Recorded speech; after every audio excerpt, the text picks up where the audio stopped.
Assalamualaikum warahmatullahi wabarakatuh.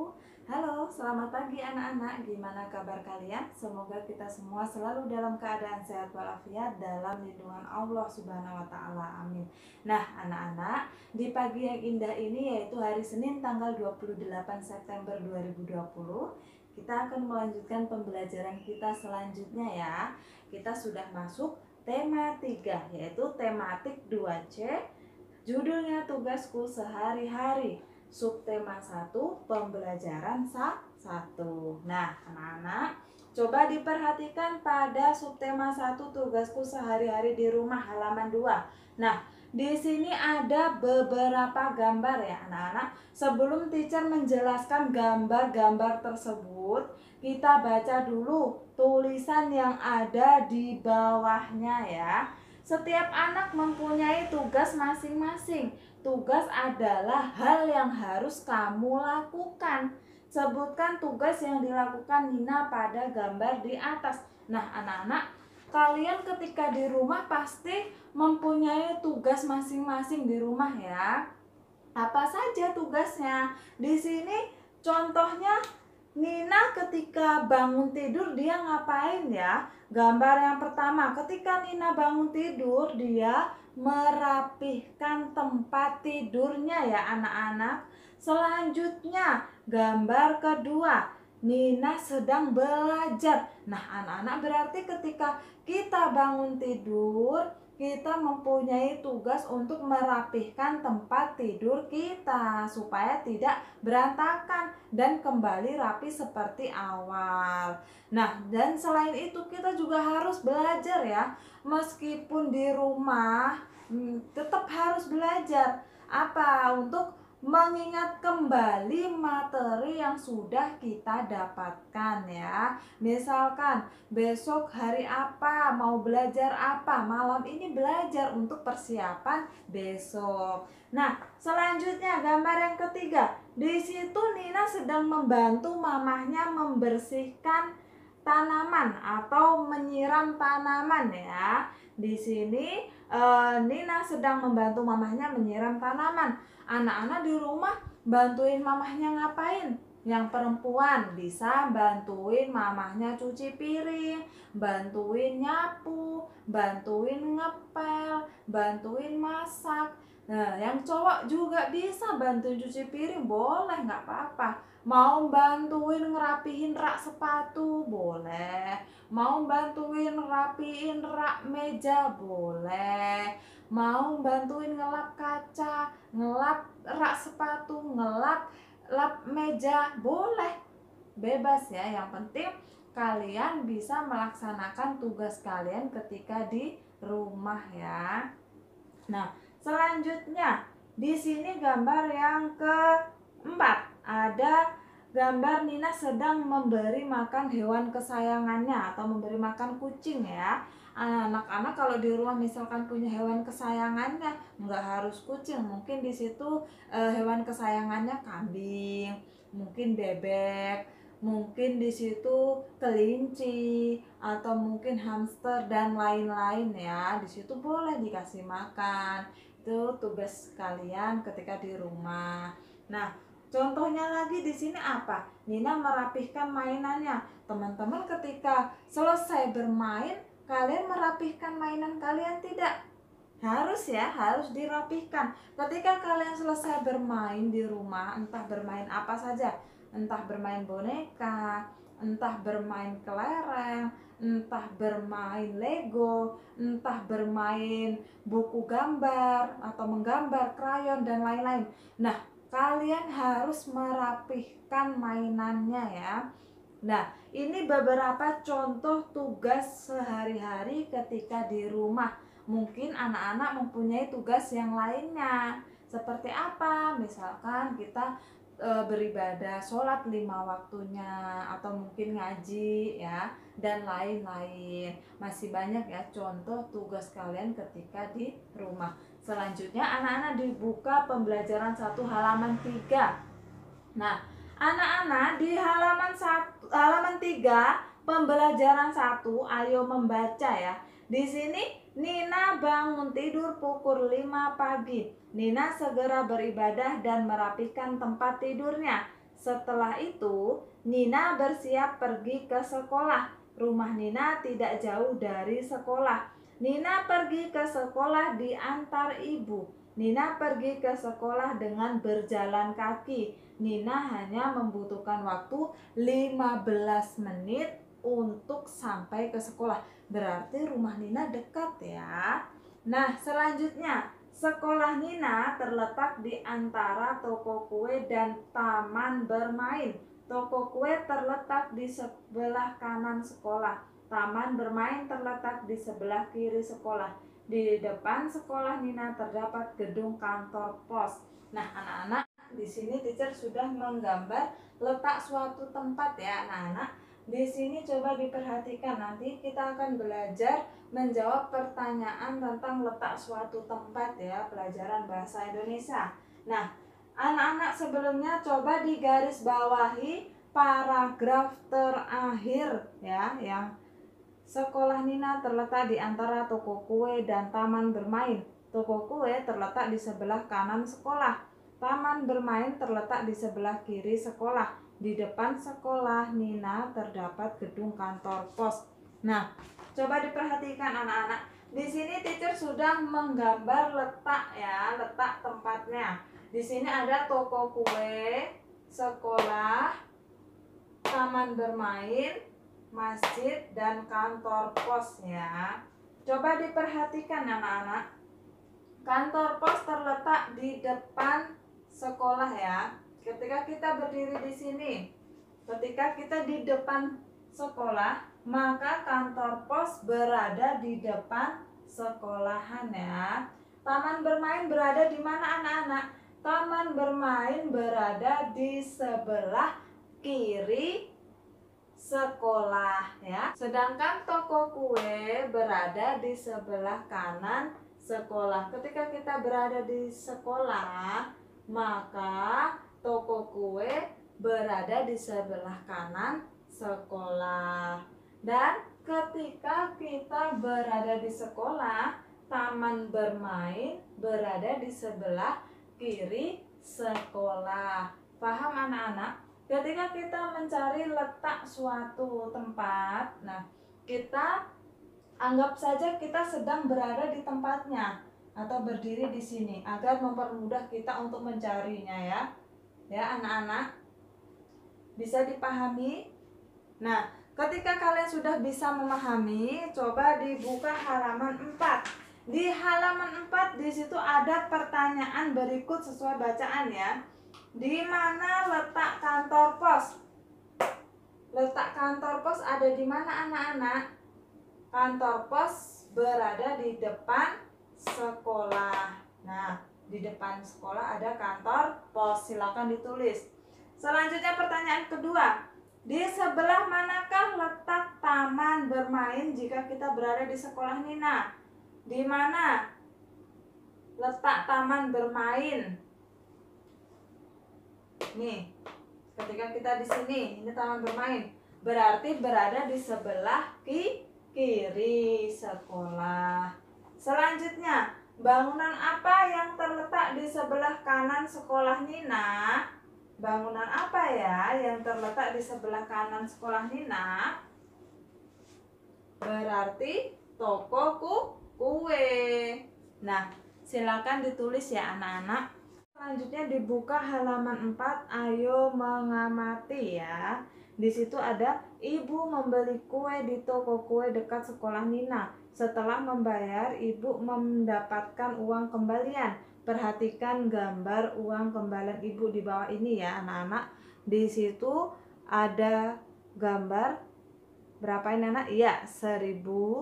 Ini 1000, ini 500. Ada uang logam ya. Di sini ada 3 uang logam. Tahukah kamu berapa nilai uang kembalian yang diterima ibu? Berapa anak-anak? Iya benar, 2.500. 1000 ditambah 1000, 2000 ditambah 500, 2500. Terdapat 2 jenis uang, yaitu uang kertas dan uang logam.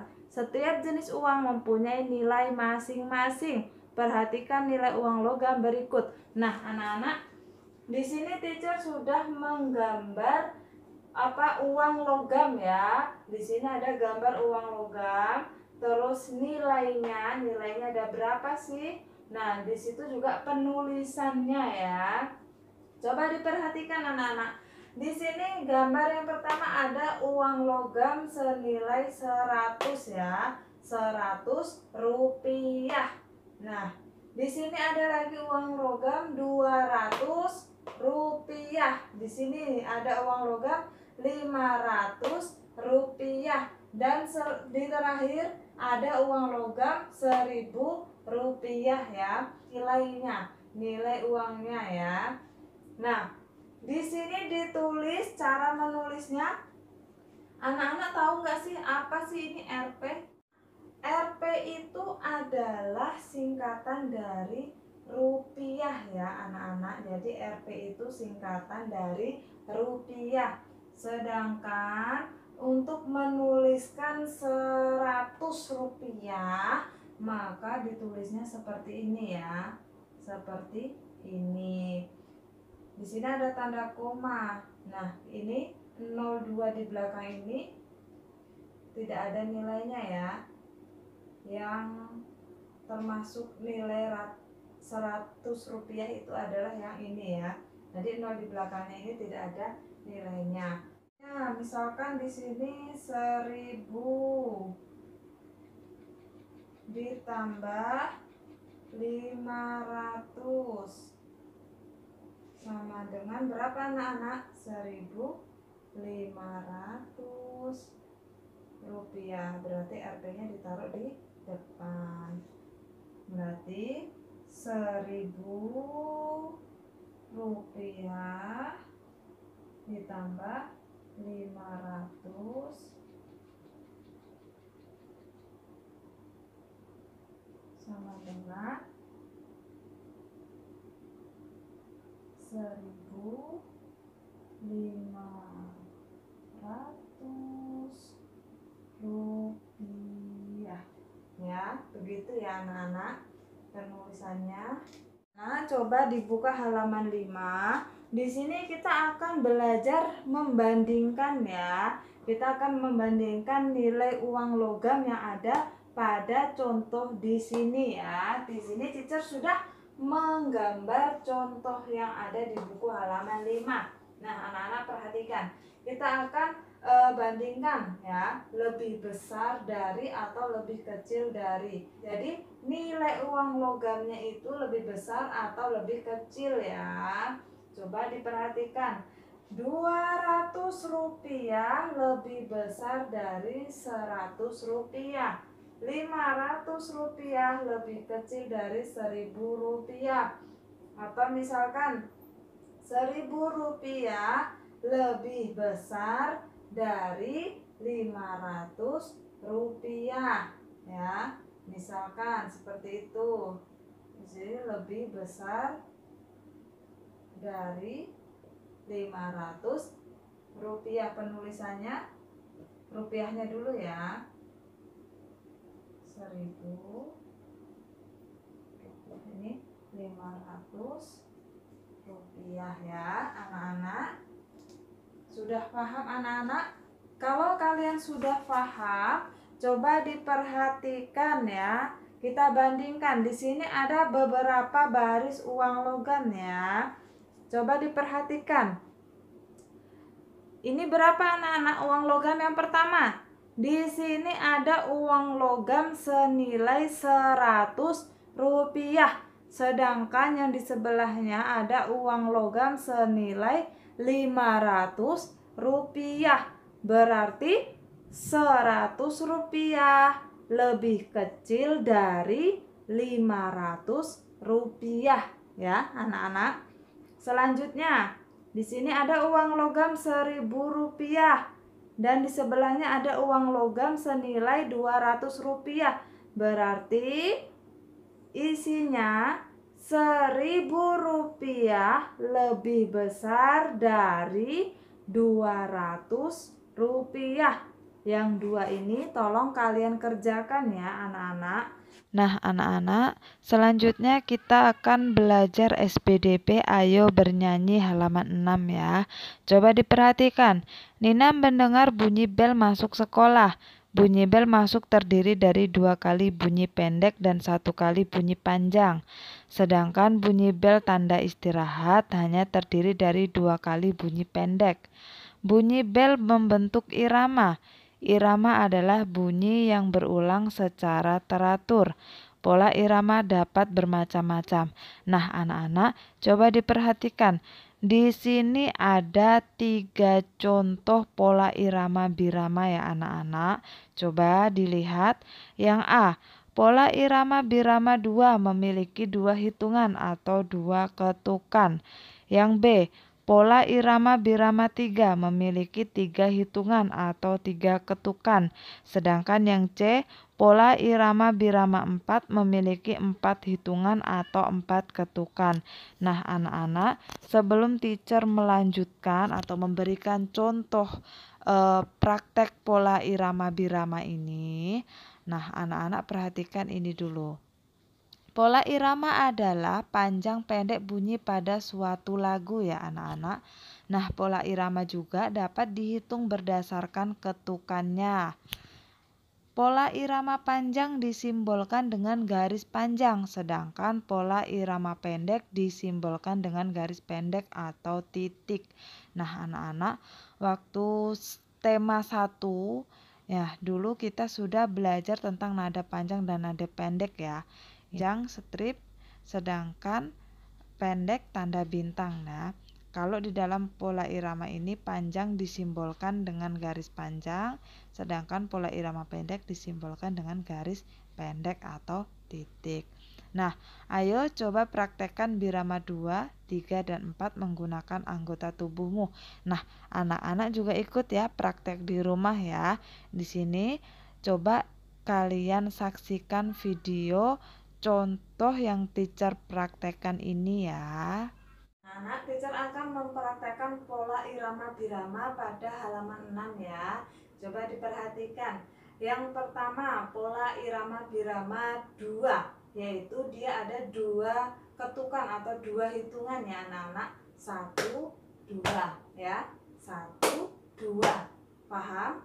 Yang B, di situ ada pola irama birama 3 ketukan atau 3 hitungan ya anak-anak. Yuk kita praktekkan bareng-bareng. Berapa? 3 ketukan. 1, 2, 3 ya. 1, 2, 3. Nah, yang C, di situ ada pola irama birama 4 ketukan ya anak-anak. Yuk kita praktekkan. 1, 2, 3, 4. 1, 2, 3, 4. Ada 4 ketukan atau 4 hitungan ya anak-anak.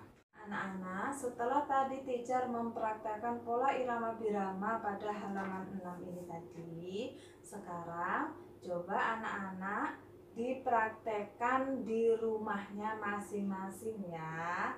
Nah, selanjutnya anak-anak coba diperhatikan, ayo berlatih ya. Di sini ada soal nomor 1. Bacalah teks berikut dengan seksama. Rumah Deli dan Mary berdekatan. Rumah Deli berada di sebelah kiri taman. Nah, mana? Coba dicari. Rumah Mary berada di sebelah kanan taman. Di seberang taman ada masjid. Nah, anak-anak, coba kalian kerjakan ayo berlatih ini dengan menjawab pertanyaan yang ada di bawah ini sambil melihat letak tempatnya ya. Coba nanti kalian kerjakan dibantuin sama mamanya ya sayang ya. Selanjutnya soal nomor 2. Pasangkan uang logam dengan nilai yang sesuai ya. Kalian tarik garis. Mana nilai uang logam yang sesuai dengan penulisannya ya. Kalian tarik garis. Soal nomor 3. Tuliskan nilai dan penulisan uang logam berikut. Coba kalian tulis uang logam ini. Kalian tulis di sini penulisannya bagaimana. Terus nilainya berapa. Kalian tulis ya. Selanjutnya nomor 4, bandingkan nilai uang berikut dengan menuliskan lebih kecil dari atau lebih besar dari ya. Kalian tulis di sini. Yang A ini lebih besar atau lebih kecil dari ya. Kalian tulis ya, lebih besar dari atau lebih kecil dari. Nah, anak-anak, cukup sekian materi dari teacher. Banyak sekali kekurangan dari teacher. Teacher mohon maaf yang sebesar-besarnya. Semoga bermanfaat. Wabillahi taufik wal hidayah. Wassalamualaikum warahmatullahi wabarakatuh.